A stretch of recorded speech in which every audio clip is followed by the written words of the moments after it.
नमस्कार, स्वागत है आप सभी का डीडी न्यूज के इस खास बुलेटिन एक्सप्रेस 100 में, जहां हम आपके लिए लेकर आते हैं राजनीति, मनोरंजन, देश दुनिया, खेल और व्यापार जगत की सभी बड़ी खबरों को एक्सप्रेस यानी फटाफट अंदाज में। मैं हूं आपके साथ पराक्रम सिंह शेखावत। तो आइए शुरू करते हैं तेज रफ्तार से जुड़ी खबरें। प्रधानमंत्री नरेंद्र मोदी ने सतत विकास और ऊर्जा परिवर्तन पर आयोजित G20 के तीसरे सत्र में सभी के लिए स्वच्छ और अधिक टिकाऊ भविष्य को सुनिश्चित करने के लिए तेज गति से प्रयास किए जाने पर जोर दिया।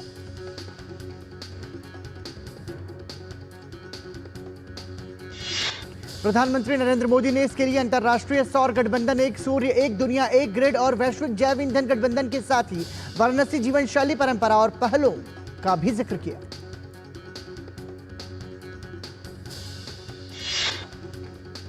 ब्राजील के राष्ट्रपति लूला दा सिल्वा ने अपने यहां G20 शिखर सम्मेलन के लिए भारत की मेजबानी में हुए पिछले G20 सम्मेलन को प्रेरणा बताया। राष्ट्रपति लूला ने प्रधानमंत्री नरेंद्र मोदी को बताया कि उन्होंने नई दिल्ली G20 से प्रेरित होकर कई चीजें इस सम्मेलन में शामिल की। ब्राजील के राष्ट्रपति ने प्रधानमंत्री को बताया कि उनका देश इस सम्मेलन की मेजबानी उसी दक्षता के साथ करना चाहता था जैसा पिछली बार भारत ने किया। Exposing the true face of Mahavikas Aghadi bit by bit, and for this bit by bit exposure, bytes are also available. So, in my opinion, it is. और आइए रुक करते हैं भाजपा की प्रेस वार्ता का। सुधांशु त्रिवेदी संबोधित कर रहे हैं। A free and fair election can be conducted. और इससे यह भी बात और स्पष्ट हो रही है कि जो नारा था कि हालात बदलेगा, हो रही है कि जो नारा था कि हालात बदलेगा, अब दिख रहा है कि हाथ करामात क्या कर रहा है। एक और बात बहुत साफ दिखाई पड़ रही है कि जो मोहब्बत की दुकान है, इसमें सामान और सामान का भुगतान कहां से हो रहा है। आज देश की जनता के सामने एक गंभीर प्रश्न आया है कि कहीं ऐसा तो नहीं कि इस मोहब्बत की दुकान के सामान का भुगतान 7 समुंदर पार से हो रहा हो। जिस प्रकार के तथ्य मीडिया में आए हैं, न्यूज एजेंसीज के द्वारा जिस प्रकार कुछ लोगों का इंटरव्यू, जिसमें कि पूर्व अधिकारी भी हैं, जिस प्रकार की बातें बताई गई हैं, वो लोकतंत्र के लिए बहुत चिंताजनक है। और उससे इस प्रकार के संकेत मिलते हैं कि इस मोहब्बत की दुकान का सामान कहीं दुबई से तो नहीं आ रहा था। और इसलिए इतना ही नहीं, उसमें यह सब भी बताया जा रहा है कि आप आश्वस्त रहिए, हमारी वो सरकार जो कि आने वाली नहीं, वो आएगी तो हम इंक्वायरी भी टैकल कर लेंगे। सोचिए संविधान के बारे में किस प्रकार की बात कही जा रही है और कई बड़े लोगों की बात कही जा रही है। तो हम अब आपके सामने साक्ष्य के रूप में, मतलब बोथ दृश्य और श्रव्य, यानी योर विजुअल एंड रिटन, दोनों चीजें आप स्वयं इसको देखें। और उसके बाद मैं महाविकास अघाड़ी और कांग्रेस पार्टी से फिर कुछ प्रश्न पूछूंगा। तो अब मैं अनुरोध करूंगा कि हमारी जो टेक्निकल टीम है, कृपया जो बातें न्यूज एजेंसीज के माध्यम से सामने आई हैं, जरा उनको हम राष्ट्र के समक्ष रखना चाहते हैं और यह बताना चाहते हैं कि what this bit is doing. और आइए सीधा रुख करेंगे प्रधानमंत्री नरेंद्र मोदी के संयुक्त बयान का। There is so much potential in the relationship between Australia and India. So much more we can do together to build a stronger, safer and more prosperous future for citizens in both of our countries. Today I am delighted to welcome the launch of the India-Australia Renewable Energy Partnership. This is a significant milestone in our cooperation. Our new partnership will boost two-way investment in renewable energy projects like solar PV manufacturing, battery mineral processing, green hydrogen and green iron, build the future renewable energy workforce, including through skills and training, and ultimately unlock economic opportunities to support the net zero transition. One of the key early projects under the partnership is the establishment next year of the India-Australia Rooftop Solar Academy. Australia will partner with India's Skill Council for Green Jobs and the private sector to train 2,000 young Indian technicians on solar PV. We will bring our expertise in training, curriculum development and our extensive experience on rooftop solar, where we are the largest producer per capita of rooftop solar in the world. The Academy aligns with India's own initiative to install rooftop solar for 10 million households over just the next few years. This is a great example of practical cooperation between our two countries to develop the skills for the renewables workforce of the future. Australia's relationship with India is also vital to regional security and stability. I've agreed with Prime Minister Modi that Australia and India will renew and enhance our joint declaration on defence and security cooperation next year, reflecting the growing maturity of defence and security ties between our two countries since the initial declaration was made in 2009. Prime Minister Modi and I have also committed to developing a joint maritime security collaboration roadmap, including to deepen maritime domain awareness. Australia's relationship with India is stronger, deeper and more consequential than ever before. We're approaching the 5th anniversary of our comprehensive strategic partnership, and I know that both Prime Minister Modi and I place tremendous value on continuing to deepen the ties between our two great nations. I look forward to doing this through the measures that we've announced today and through the friendship and goodwill that exists between our people. Thank you. Thank you. Thank you. Prime Minister. Your Excellency Anthony Albanese, media के मेरे साथी, नमस्कार। आज भारत और Australia की दूसरी annual summit की बहुत ही सार्थक मीटिंग संपन्न हुई है। पिछले 2 वर्षों में मेरे मित्र अल्बनीज़ी के साथ यह 11वीं मुलाकात थी। Your Excellency Anthony Albanese, friends from the media, Namaskar. Today we had a very productive meeting of the 2nd India-Australia Annual Summit. In the last 2 years, this was my 11th meeting with my friend Albanese. ये द्विपक्षीय संबंधों में नई ऊर्जा के संचार का प्रतीक है। एक्टा के लागू होने के बाद पिछले 2 वर्षों में हमारे आपसी व्यापार में 40% वृद्धि हुई है। रक्षा क्षेत्र में जॉइंट एक्सरसाइज, यंग ऑफिसर्स के बीच एक्सचेंज और हमारे प्लेटफॉर्म्स के डिप्लॉयमेंट को बढ़ावा मिला है। This is a symbol of new energy in our bilateral relations. After ECTA came into force, in the last 2 years, our bilateral trade saw a 40% increase. In the area of defense, through joint exercises, exchange between young officers and deployment of our platforms, our relations have seen a new impetus. हमने Brisbane में नया consulate खोला है और Australia ने बेंगलुरु में। 2 Australian universities ने भारत में अपने कैंपस भी खोले हैं। We have opened a new consulate in Brisbane and Australia has opened one in Bengaluru. 2 Australian universities have also opened campuses in India. आज हमारे संबंधों के सभी पहलुओं पर विस्तार से व्यापक चर्चा हुई। अगले वर्ष हम कॉम्प्रिहेंसिव स्ट्रेटेजिक पार्टनरशिप के 5 वर्ष मनाएंगे। Today, we had detailed discussions on our relations. Next year, our comprehensive strategic partnership will complete its 5 years. Defence industry, critical mineral, renewable energy, ship building, space, sports जैसे क्षेत्रों में आपसी सहयोग की नई संभावनाओं पर काम करेंगे। Defense industry, critical minerals, new and renewable energy, shipbuilding, space and sports are areas where we will work on exploring new opportunities of cooperation.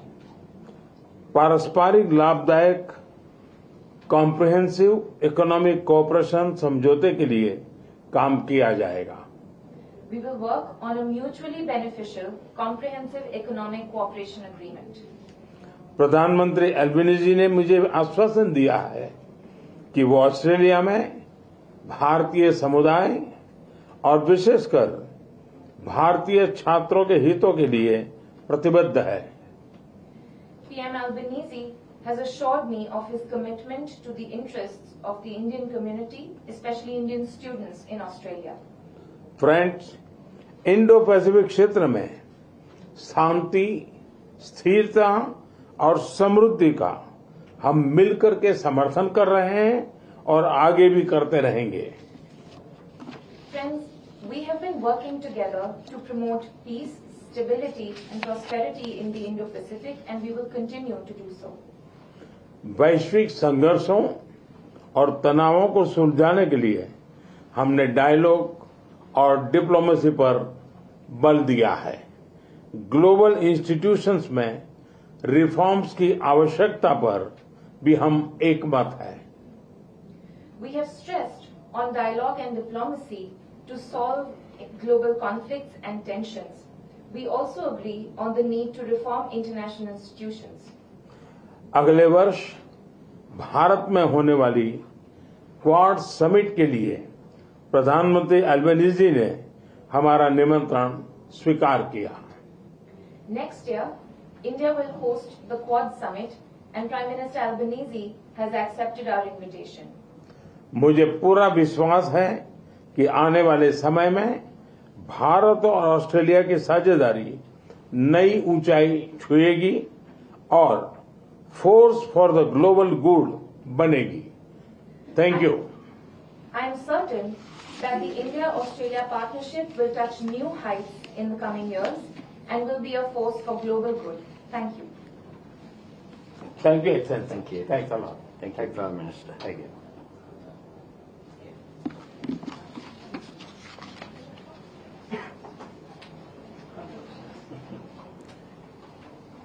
तो ब्राजील के रियो डी जेनेरो में G20 समिट जो हो रहा है, इस दौरान प्रधानमंत्री नरेंद्र मोदी ने ऑस्ट्रेलिया के प्रधानमंत्री एंथनी अल्बनीज़ी के साथ द्विपक्षीय वार्ता की।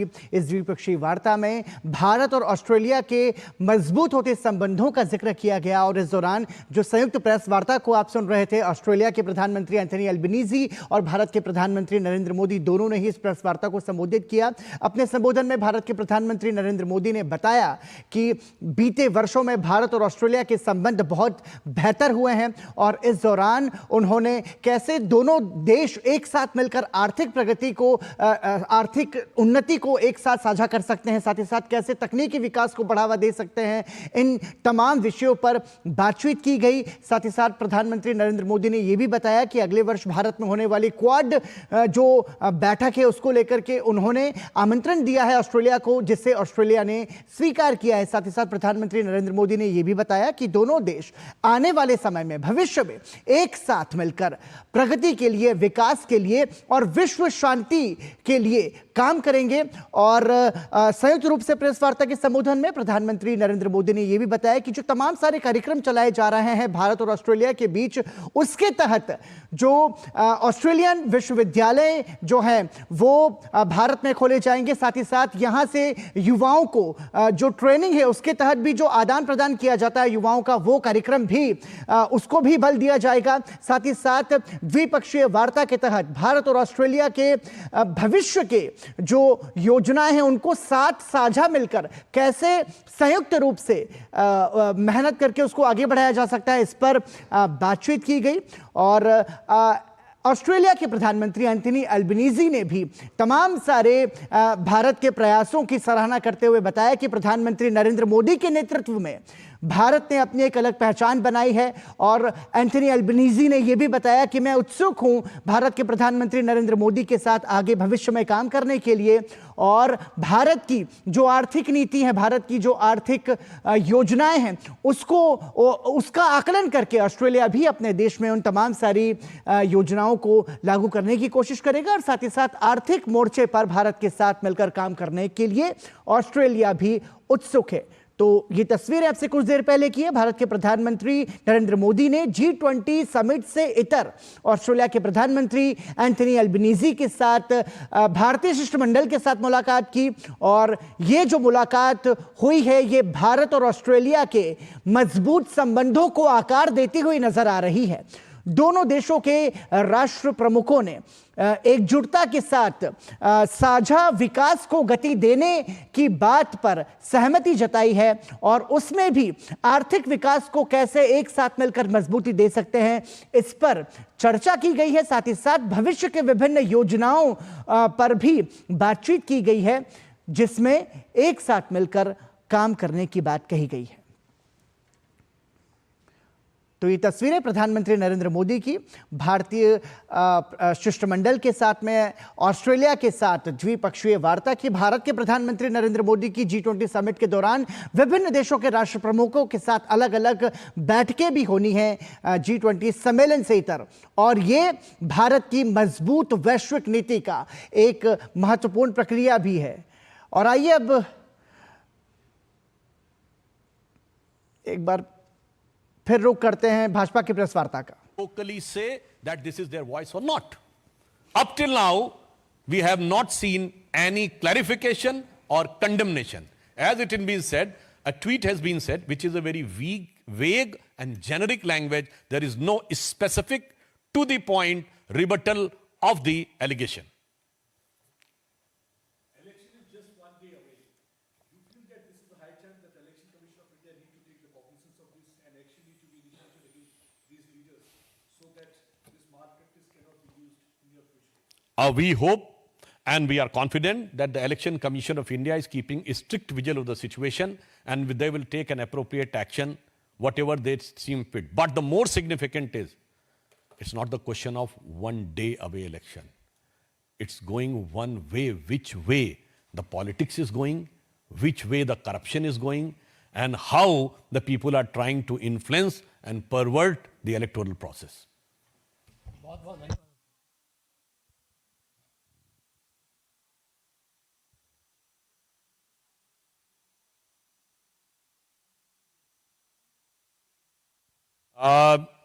It was not an eventful day.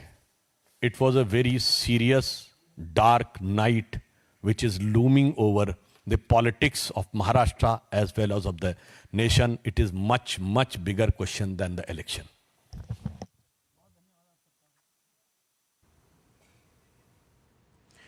तो आप भाजपा की प्रेस वार्ता का सीधा प्रसारण सुन रहे थे। सुधांशु त्रिवेदी प्रेस वार्ता कर रहे थे, जिसमें उन्होंने महाविकास अघाड़ी पर आरोप लगाते हुए कहा कि महाविकास अघाड़ी ने क्या बिटकॉइन से पैसे लिए हैं। महाराष्ट्र में चुनाव होना है और उससे पहले महाविकास अघाड़ी के भ्रष्टाचार का जो चेहरा था वो उजागर हुआ है, ये आरोप लगा रहे हैं भाजपा के नेता सुधांशु त्रिवेदी। यहां रुक रहे हैं एक छोटे से ब्रेक के लिए, देखते रहिए डीडी न्यूज।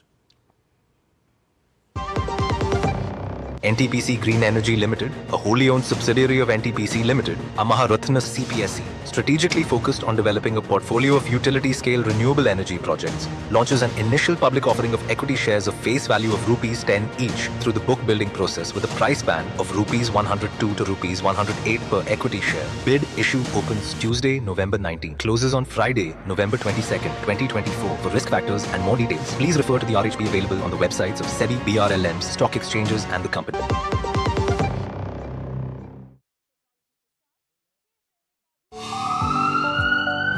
स्वास्थ्य से जुड़ी महत्वपूर्ण बात, देश के प्रख्यात विशेषज्ञों के साथ कैसे हो रोग के लक्षणों की पहचान। यदि आप हैं किसी रोग से परेशान, फोन और ईमेल के माध्यम से पूछें अपना सवाल, विशेषज्ञों से मिलेगा सही समाधान। देखिए स्वास्थ्य से जुड़ा विशेष कार्यक्रम टोटल हेल्थ, सिर्फ डीडी न्यूज पर। झूठ से भी खतरनाक होता है अधूरा सच, और वैसे ही खतरनाक होती है अधूरी खबर, क्योंकि हर खबर के साथ जुड़ा होता है उसका इतिहास, वर्तमान और भविष्य। देखिए हर बड़ी खबर जिसमें होगा तथ्य, तर्क और सबूत। देखिए पूरा सच प्रखर श्रीवास्तव के साथ सोमवार से शुक्रवार शाम 7:30 बजे सिर्फ डीडी न्यूज पर। एक बार फिर आपका स्वागत। आप देख रहे हैं एक्सप्रेस 100। प्रधानमंत्री नरेंद्र मोदी ने चिली के राष्ट्रपति गैब्रियल बोरिक से मुलाकात की। रियो में G20 शिखर सम्मेलन से इतर हुई इस बैठक में द्विपक्षीय मुद्दों पर चर्चा हुई। G20 शिखर सम्मेलन से इतर प्रधानमंत्री नरेंद्र मोदी ने अर्जेंटीना के राष्ट्रपति जेवियर मिलेई से भी मुलाकात की। प्रधानमंत्री मोदी ने अपने ऑस्ट्रेलियाई समकक्ष एंथनी एल्बनीजी से भी मुलाकात की। विदेश मंत्री डॉक्टर एस जयशंकर ने G20 शिखर सम्मेलन के मौके पर रियो डी जेनेरो में चीन के विदेश मंत्री वांग यी से मुलाकात की। दोनों नेताओं की चर्चा में कैलाश मानसरोवर तीर्थ यात्रा को फिर से शुरू करने पर भी बातचीत हुई। महाराष्ट्र विधानसभा की सभी सीटों और झारखंड विधानसभा के दूसरे चरण में 38 सीटों के लिए बुधवार को मतदान होगा। महाराष्ट्र विधानसभा के लिए 288 सीटों पर एक ही चरण में मतदान होगा। महाराष्ट्र में कुल 1,04,27 मतदान केंद्र स्थापित किए गए हैं। वहीं झारखंड विधानसभा चुनाव के दूसरे चरण में बुधवार को 11 जिलों के 38 सीटों पर मतदान होगा। झारखंड में मतदान के लिए 14,218 बूथ बनाए गए। महाराष्ट्र में विधानसभा चुनाव की वोटिंग से एक दिन पहले मंगलवार को भाजपा के राष्ट्रीय महासचिव विनोद तावड़े पर पैसे बांटने का आरोप। भाजपा के राष्ट्रीय महासचिव विनोद तावड़े ने चुनाव से एक दिन पहले अपने ऊपर लगे आरोपों को खारिज किया। दिल्ली एनसीआर ने सोमवार के बाद से मंगलवार को दूसरी सबसे ज्यादा खराब हवा गुणवत्ता देखी गई। वायु प्रदूषण से लगातार बिगड़ती स्थिति को लेकर दिल्ली भाजपा ने दिल्ली सरकार के खिलाफ विरोध प्रदर्शन किया। पहले से ही वित्तीय अनियमितता के आरोप में घिरी हिमाचल प्रदेश की सुक्खू सरकार की मुश्किलें बढ़ती नजर आ रही हैं। हिमाचल प्रदेश हाईकोर्ट का आदेश एक बिजली कंपनी की रकम न लौटाने से जुड़ा मामला है। इस मामले पर हिमाचल की कोशिश है। हिमाचल प्रदेश की बिगड़ती वित्तीय स्थिति और राज्य की हो रही फजीहत को लेकर भाजपा ने हिमाचल सरकार पर हमला बोला। गांधीनगर के राष्ट्रीय रक्षा विश्वविद्यालय में 50वें अखिल भारतीय पुलिस विज्ञान सम्मेलन का आयोजन। गृह मंत्री अमित शाह ने पिछले 10 सालों में पुलिस व्यवस्था की कार्यप्रणाली में बड़ा बदलाव के बारे में बात करते हुए चुनौतियों की बढ़ने की बात कही। गृह मंत्री अमित शाह ने कहा कि भारत विश्व की प्रमुख अर्थव्यवस्थाओं में शुमार हो रहा है। पुलिस व्यवस्था की महत्वपूर्ण भूमिका है इसमें। अमित शाह ने साबरकांठा जिले के हिम्मतनगर कस्बे के निकट साबरजेरी में 800 मीट्रिक टन उत्पादन क्षमता वाले अत्याधुनिक पशु आहार संयंत्र का उद्घाटन किया। रक्षा मंत्री राजनाथ सिंह ने भारतीय वायुसेना के द्विवार्षिक कमांडर सम्मेलन को संबोधित किया। केंद्रीय मंत्री जी किशन रेड्डी ने हिंदू मंदिरों को बड़ा बयान दिया। केंद्रीय मंत्री ने टीडीडी के इस फैसले का स्वागत किया जिसमें उन्होंने कहा कि केवल हिंदुओं को भगवान के पास रहना चाहिए। भाजपा के राष्ट्रीय अध्यक्ष जेपी नड्डा ने भाजपा को जानो पहल के तहत दिल्ली स्थित पुलिस भाजपा मुख्यालय में सिंगापुर की सत्तारूढ़ पार्टी पीपल्स एक्शन पार्टी के वरिष्ठ नेताओं के प्रतिनिधिमंडल के साथ मुलाकात की। देश की पूर्व प्रधानमंत्री इंदिरा गांधी की आज जयंती है। इस मौके पर उनके पोती और कांग्रेस नेता राहुल गांधी, कांग्रेस अध्यक्ष मल्लिकार्जुन खड़गे समेत कई नेताओं ने दिल्ली में शक्ति स्थल जाकर श्रद्धांजलि अर्पित की। अजरबैजान की राजधानी बाकू में चल रहे COP29 जलवायु परिवर्तन शिखर सम्मेलन को संबोधित करते हुए केंद्रीय पर्यावरण, वन और जलवायु परिवर्तन राज्य मंत्री कीर्तिवर्धन सिंह ने कहा, भारत गैर जीवाश्म ईंधन आधारित ऊर्जा संसाधनों द्वारा बिजली उत्पादन करने की ओर तेजी से आगे बढ़ा। उत्तर प्रदेश के मुख्यमंत्री योगी आदित्यनाथ ने लखनऊ में बनने वाली नाइट सफारी के संबंध में वरिष्ठ अधिकारियों के साथ बैठक की। इस मौके पर मुख्यमंत्री योगी आदित्यनाथ ने कहा कि दिसंबर 2026 में उत्तर प्रदेश देश को पहली नाइट सफारी का उपहार देगा। केंद्रीय मंत्री शिवराज सिंह चौहान ने कहा, झारखंड में कोई शासन व्यवस्था नहीं। उत्तर प्रदेश के उपचुनाव पर समाजवादी पार्टी प्रमुख अखिलेश यादव ने कहा, भाजपा 100% सीट हारने जा रही है। उत्तर प्रदेश सरकार के मंत्री धर्मवीर प्रजापति ने कहा कि समाजवादी पार्टी 2022 में भी नारा दे रही थी, जीत को लेकर आश्वस्त थी। सरायकेला विधानसभा क्षेत्र से भाजपा उम्मीदवार चंपई सोरेन ने कहा, झारखंड की जनता कांग्रेस पर भरोसा नहीं करेगी। भाजपा नेता अर्जुन मुंडा ने कहा, दोनों राज्यों में भाजपा का प्रदर्शन अच्छा होगा। राजस्थान के पूर्व मुख्यमंत्री और कांग्रेस नेता अशोक गहलोत ने कहा, कांग्रेस चाहती है कि मुद्दों पर राजनीति हो। भाग्यनगर शहर एक वैश्विक सांस्कृतिक महोत्सव का साक्षी बनने जा रहा है। कोयला और खान मंत्री और लोक मंथन 2024 की स्वागत समिति के अध्यक्ष जी किशन रेड्डी ने बताया, 1500 से ज्यादा कलाकार आयोजन में प्रस्तुति देंगे। प्रज्ञा प्रवाह के राष्ट्रीय संयोजक जी जनन कुमार ने बताया कि इस द्विवार्षिक आयोजन की शुरुआत 2016 में हुई थी। राजधानी नई दिल्ली में इलेक्ट्रिक व्हीकल पर फिक्की ने मंगलवार को राष्ट्रीय सम्मेलन का आयोजन किया। केंद्रीय मंत्री एस.डी. कुमारस्वामी ने भारी उद्योग मंत्रालय की भूमिका पर ध्यान केंद्रित करते हुए ईवी क्षेत्र में भारत की विनिर्माण निर्यात क्षमताओं को मजबूत करने के प्रयासों को रेखांकित किया। प्रधानमंत्री के सलाहकार तरुण कपूर ने भारत के इलेक्ट्रिक व्हीकल इकोसिस्टम में कराधान को एक महत्वपूर्ण मुद्दे के रूप में उजागर किया। हिमाचल प्रदेश के मुख्यमंत्री सुखविंदर सिंह सुक्खू ने शिमला में पूर्व प्रधानमंत्री इंदिरा गांधी को उनकी जयंती पर श्रद्धांजलि अर्पित की। राजस्थान के मुख्यमंत्री भजनलाल शर्मा ने जयपुर में चिकित्सा और स्वास्थ्य विभाग के अधिकारियों के साथ समीक्षा बैठक की। मध्य प्रदेश के मुख्यमंत्री मोहन यादव ने कहा, मध्य प्रदेश सरकार चिकित्सा शिक्षा चिकित्सा सेवा को लेकर लगातार गंभीर। दिल्ली की मुख्यमंत्री आतिशी ने मजलिस पार्क के पास मुकुंदपुर डिपो में चरण 4 मार्ग के नए मेट्रो कोच का निरीक्षण किया। दिल्ली मेट्रो फेज 4 पर दिल्ली मुख्यमंत्री आतिशी ने कहा, जिन ट्रेनों का निरीक्षण किया वो अगले 3-4 महीनों में धरातल पर उतरेंगी।